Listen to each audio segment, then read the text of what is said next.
Coba berusaha untuk tegak Bapak.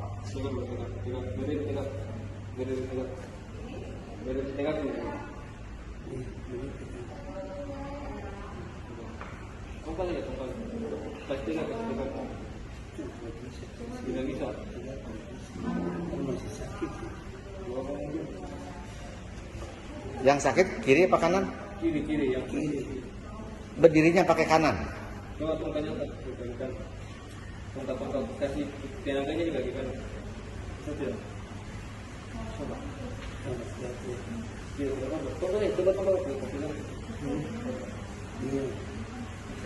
Sakit.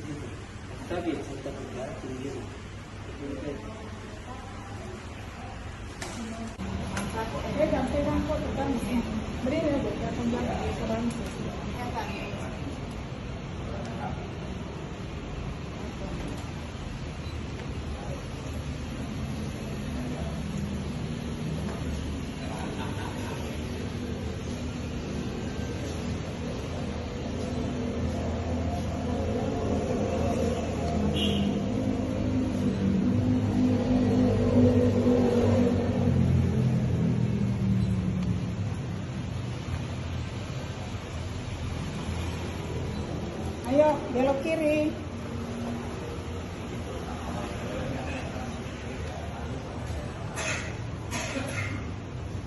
Ayo, putar.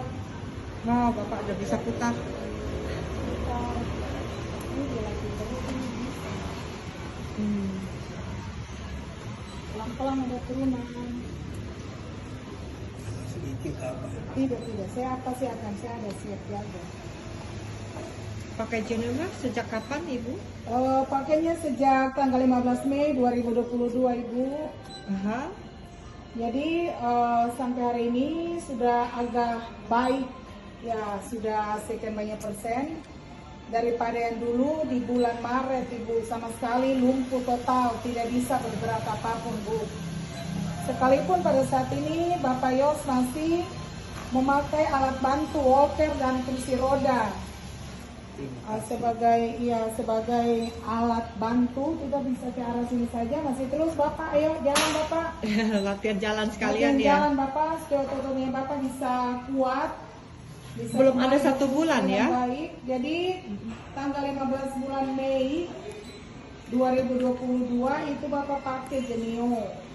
Jadi nanti di bulan Juni tinggal kurang lebih 3 hari lagi Bapak Yos genap 1 bulan memakai Genio. Jadi puji Tuhan Ibu, Terima kasih. puji Tuhan karena Tuhan ini sangat baik. Kita berdoa dan kita berusaha Terima kasih. sehingga hasilnya Ibu bisa lihat sendiri di hari ini tanggal 12. Sekalipun masih kita coba menolong jalan dengan alat bantu walker, kursi roda ikut, karena pada saat ini beliau sudah capek harus duduk. Jadi sudah semakin hari semakin lebih baik Ibu. Ayo terus. Terima kasih. Ya.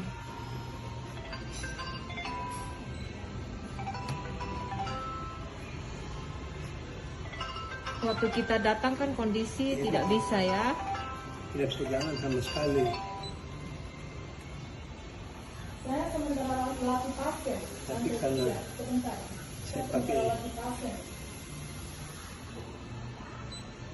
Sampai di mana? Ini lantai 3. Jadi Bapak, tolong belok kanan, putar aluan, walkernya menuju ke arah kanan, Bapak. Walkernya menuju ke arah kanan.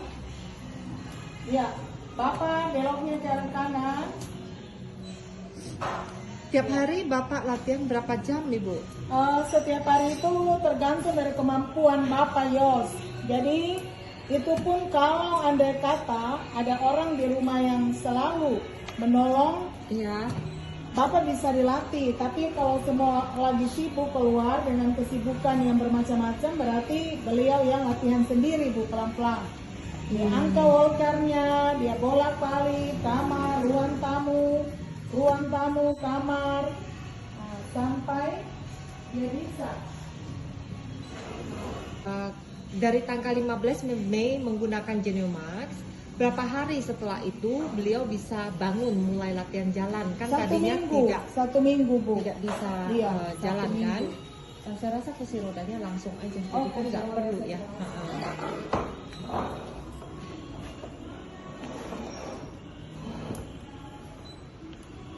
Ya, pelan-pelan ya Pak ya. Terima kasih. Tolong yang dulu di sana, cari tempat di sana, kali ini kita sementara. Selamat siang, Ibu Monika, Pak Yos. Selamat siang Ibu. Ini kita berjumpa lagi ya. Pak Yos umur berapa sekarang? Umur saya 63 tahun Ibu.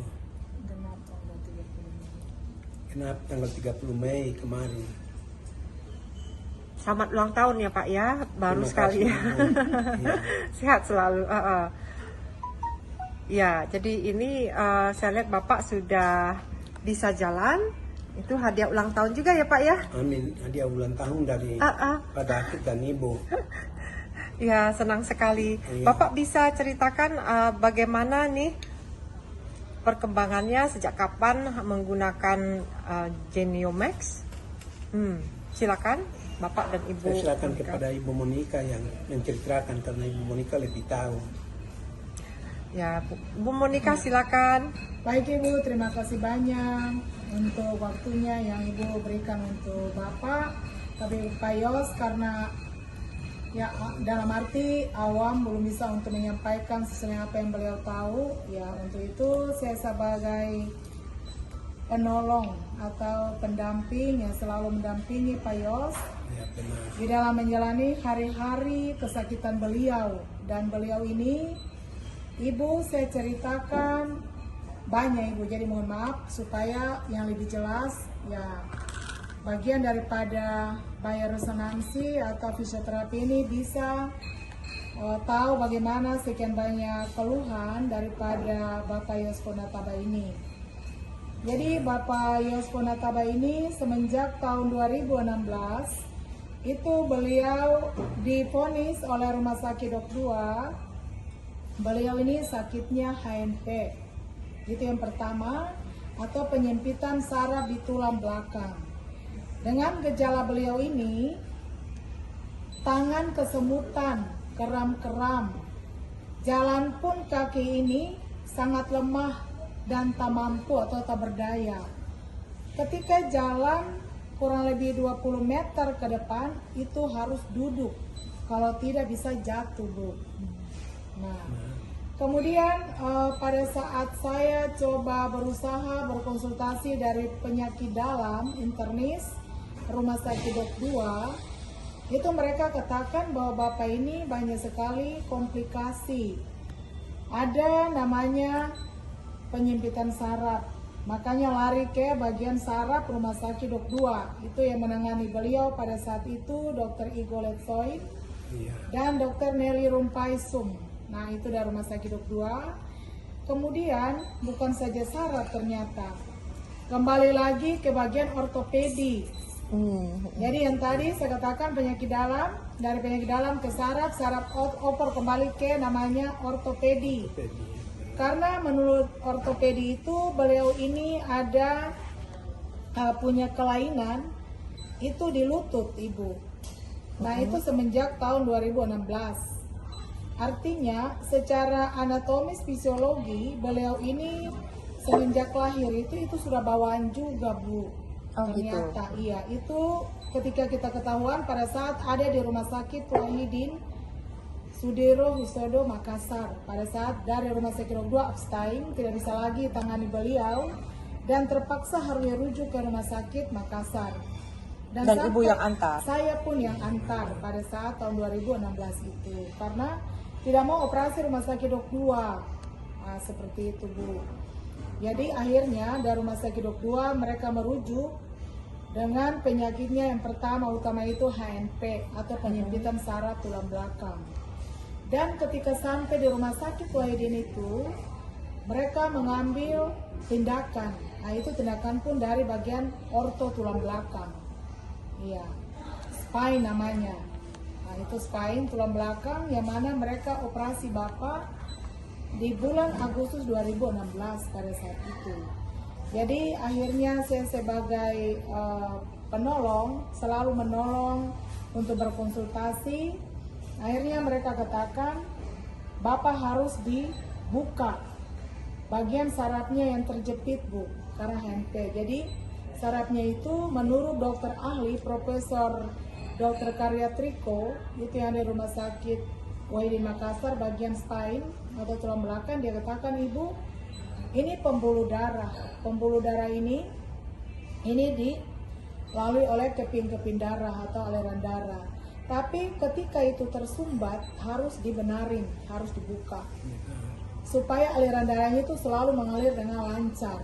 Iya. Nah, untuk itu rundinglah kita, bahkan Bapak sendiri dia setuju di tahun 2016 itu di bulan Agustus dia harus terpaksa ya untuk operasi. Yang awalnya pun saya sendiri tidak suka, Bu, dengan operasi itu. Karena mohon maaf sekali kalau saya ya dari sisi kesehatan sedikit banyaknya tahu gimana kalau efek daripada operasi 50-50, Bu. Itu yang ada kalanya saya memberontak, saya tidak suka dioperasi. Tapi apa boleh buat, terpaksalah. Bapak Yusuf Nataba harus dioperasi pada saat itu. 6 tahun yang lalu ya Iya, berarti Bu, ya? 2016 Ya. waktu itu di bulan Agustus. Nah, kemudian ketika sudah melalui proses yang panjang, pemeriksaan darah, pemeriksaan MRI, pemeriksaan fotorong, sentoras, dan sebagainya, barulah mereka bisa mengambil tindakan untuk Bapak ini dioperasi pada saat itu tanggal 21 Agustus 2016 waktu itu. Nah, dan beliau ini pada saat dioperasi waktu itu, Ibu, beliau komat di ruang ICU. Komat? Komat memang. Karena mungkin baru pertama ya, kemudian dibius. Biusnya total, Ibu. Karena operasinya klasifikasi dalam grade besar atau operasi besar pada saat itu. Jadi Bapak Yusuf Nataba ini didorong ke dalam ruang yang namanya operasi itu dari jam 6:30 pagi, Ibu. 6:30 pagi, saya tanya ke dokter bagian khusus untuk anestesi. Dok, mohon maaf, jam berapa dikerjakan pasien atas nama Pak Yos ini? Mereka katakan, Ibu sabar, tunggu di luar saja. Pasti akan diberitahukan kepada keluarga ketika sudah selesai dikerjakan. Saya tanya lagi, saya tidak puas. Saya lari kejar itu dokter yang nanti operasi Bapak, namanya Profesor Karya Triko itu. Dok, saya mau tanya dulu, Pak Yos itu ketika dioperasi kira-kira berapa lama ya? Dia katakan, Ibu, tergantung katanya dari pasien itu punya kondisi. Artinya kalau dia misalnya sadar cepat, berarti mereka keluar dari ruang operasi, masuk ke ICU dulu sebentar, titik di situ baru dikeluarkan untuk keluarga ambil katanya. Saya tunggu dari jam 6:30 pagi, Ibu, sampai dengan jam 12 siang tidak keluarlah Bapak ini. Jam 1 saya cek lagi, tidak keluar juga. Saya kembali lagi masuk tanya, pasien yang selama ini katanya sekitar 5-7 jam lah, ini sampai sudah sore, jam 4 tidak juga tunggu. Ternyata sampai jam 2 subuh, Ibu. Bapak ini dia ada di ruang ICU karena belum sadar diri. Nah, tugas saya waktu itu, mohon maaf ya Bu, hanya berdoa saja. Kita ikhlasnya kita pasrahkan untuk Yang Maha Kuasa, karena segala sesuatu apapun Yang Maha Kuasa itu yang Maha tahu. Nah, saya keyakinan kita. Nah, kemudian setelah sudah jam 2 subuh itu baru izinkan dipanggil keluarga sama Pak Yos keluar, dan beliau ini didorong ke ruangan, Bu. Kemudian pada saat keluar saya lihat bahwa itu sementara terpasang kolostomi atau itu beliau punya kayak ekor panjang itu, selang itu karena pembuangan cairan darah. Saya sangat kasihan sekali, sedih sekali ya melihat ketika pasien itu seperti itu, Bu. Tapi apa boleh buat, itu sudah namanya hukum kesehatan, terpaksa dioperasi. Nah kan gitu kan, karena para profesor atau dokter ahli yang lebih tahu tentang beliau punya keluhan segala macam. Nah, ketika beliau menjalani perawatan kurang lebih 5 bulan, Ibu, di Rumah Sakit Wahidin. Nah, seperti itulah yang kita harus sabar, harus nunggu, harus segala. Dan yang melatih beliau juga itu profesor ini ketika disuruh beli walker yang sana itu, Bu. Itu anjuran daripada Profesor Karya Triko. Ini operasi beliau ini. Nah, jadi waktu pas itu didorong ke ruangan, saya senang bertanya, apa yang ada di dalam tubuh beliau ini? Sudah dijelasin awal kan, ini harus dipasang, mereka pasang pen. Pen itu pertama itu dipasang sebanyak 6 ibu, 6 pen. 6 pen dipasang, tapi karena beliau ini jatuh lagi di kamar mandi, mengakibatkan jatuhnya tak duduk, mengakibatkan pen itu tergeser. Yang tadinya pennya nyambung gini, tadinya pen sudah turun begini Bu, dia sudah tidak benar lagi. Foto MRI membuktikan harus buka ulang lagi. Bongkar ulang lagi itu di tahun 2018. Jadi 5 bulan kemudian pulang ke Papua, jatuh di kamar mandi, anaknya pada saat itu sementara kuliah di rumah kos-kosnya. Jadi jatuh terduduk karena kursi yang beliau duduk itu kursi plastik Bu. Jadi kursi Jatuh tahun 2018, operasi 2016. Iya. Jadi, di Makassar juga. Iya. Itu. Nah, kemudian jatuhnya terduduk, pennya tergeser, minta foto MRI karena dia bilang sakit. Nah, ketika di foto itu baru ketahuan bahwa pen itu ada salah, ada aturannya tergeser. Suruh lagi rujuk Ibu di tahun 2018. 2 tahun kemudian rujuk lagi ke Rumah Sakit Wahidin Makassar dan divonis harus operasi lagi untuk tambah 4 pen lagi Ibu. Jadi dalam tubuh tulang belakang ini ada 10 pen. Sampai sekarang? Sampai hari ini. Saya tanya ke dokter, pen itu tuh sampai kapan mau diangkat atau mau dicabut? Menurut dokter kalau tidak bermasalah seumur hidup. Pen itu terpasang seumur hidup. Tapi kalau misalnya ada jatuh, makanya bapak ini dilarang bawa motor Ibu. Dilarang untuk jalan di jalan yang agak kolam-kolam atau misalnya istilah Papua bilang polisi tidur.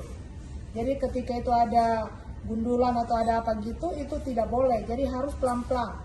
Karena takutnya jangan lagi tergeser punya pen di tulang belakang Ibu. Nah, kemudian di 2018 itu sudah tambah 4 menjadi 10. Nah, dan sampai saat ini beliau masih terpasang 10 pen. Dan untuk beliau sendiri, mohon maaf Ibu, kalau saya melihat, beliau punya tulang belakang mungkin tidak terlalu banyak sakit saat ini.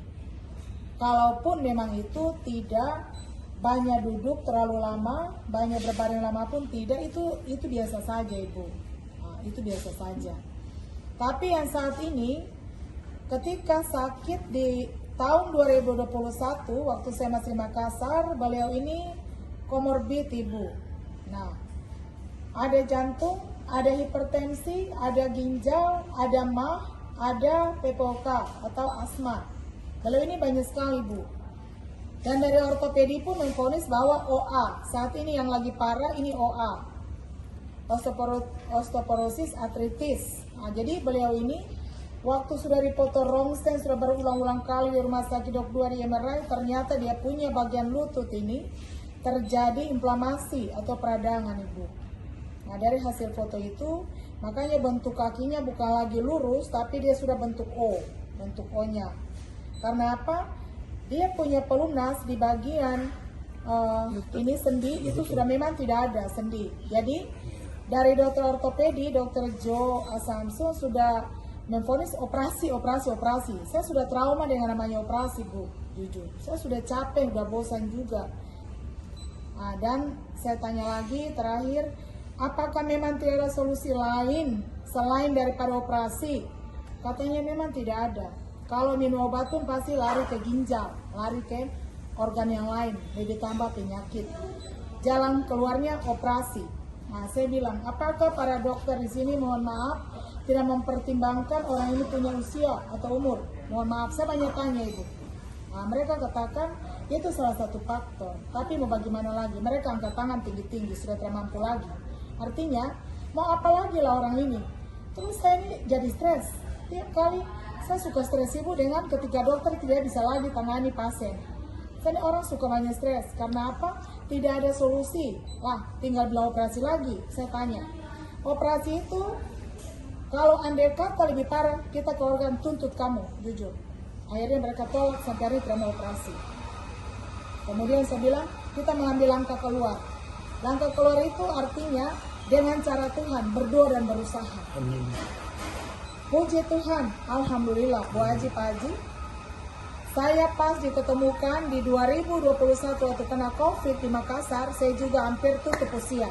Akhirnya saya juga kembali ke Papua. Saya dengan ini mahasiswa bimbingan saya ini, mahasiswa abadi ini.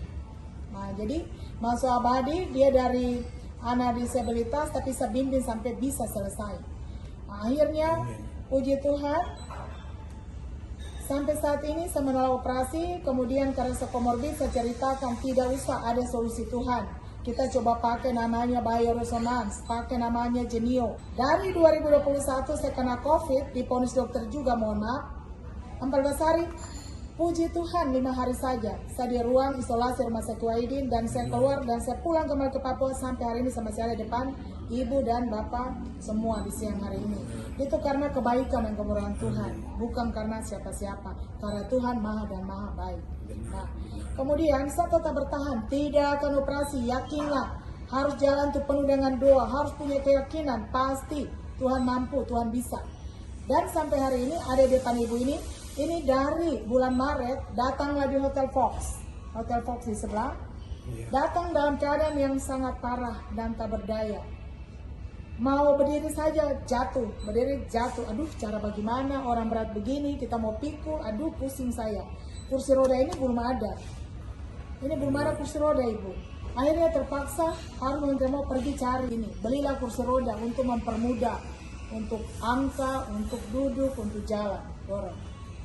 Dan waktu bulan Maret itu, Ibu Jen, mohon maaf, dan Pak David menyaksikan ini pasien Bapak Yos ini seperti apa. Tidak bisa dipapa oleh 2 orang. Sama Ibu Haji, mohon maaf waktu itu datang. Oh iya, pas bareng. Iya. Ibu Haji malam, Bapak ini siang. Waktu itu jam 11 waktu di Fox. Waktu disuruh berdiri dari kursi saja, itu pun berdiri gemetar, tremor seperti ini. Tidak mampu, harus dipapa misalnya. Kan orang ini dia berat juga, mohon maaf. Disuruh berdiri aja, ini lututnya gemetar, tremor gini, tidak bisa. Suruh melangkah, tidak bisa. Aduh, bagaimana lagi? Duduk sudah. Duduk kembali lagi. Benar. Iya, akhirnya saya ini otak sakit mencari solusi. Bagaimana kita bisa mendapatkan namanya Genio? Karena mendapatkan itu ya membutuhkan uang. Benar. Mohon maaf ya, membutuhkan uang. Jadi bagaimana caranya sehingga Bapak ini bisa? Itulah saya sebagai. Tapi puji Tuhan, solusi terbaik dari Tuhan lewat doa Ibu Jane lah yang penolong kita. Bapak Yos Ponataba ini dikirim dari Jakarta. Waktu saya bicara sebenarnya itu ke saya, mohon maaf ya, ke saya. Karena saya juga keluhan banyak, ANP ada, CTS ada, darah tinggi ada, segala macam ada pada saya juga penyakit. Tapi di balik semua itu saya melihat bahwa orang ini lebih parah daripada saya. Gitu. Benar. Terpaksalah saya membuka di dalam sekian banyak program, ini ada namanya osteoporosis arthritis pain killer. Itulah yang saya pasang selama kurang lebih 8 jam. Yang saat ini sementara di program ini Genionya, mohon maaf, dan tetap terpasang semenjak tanggal 15 Mei yang lalu sampai pada saat ini sudah bulan Juni. Genap nanti tanggal 15 1 bulan beliau pakai. 1 bulan beliau pakai.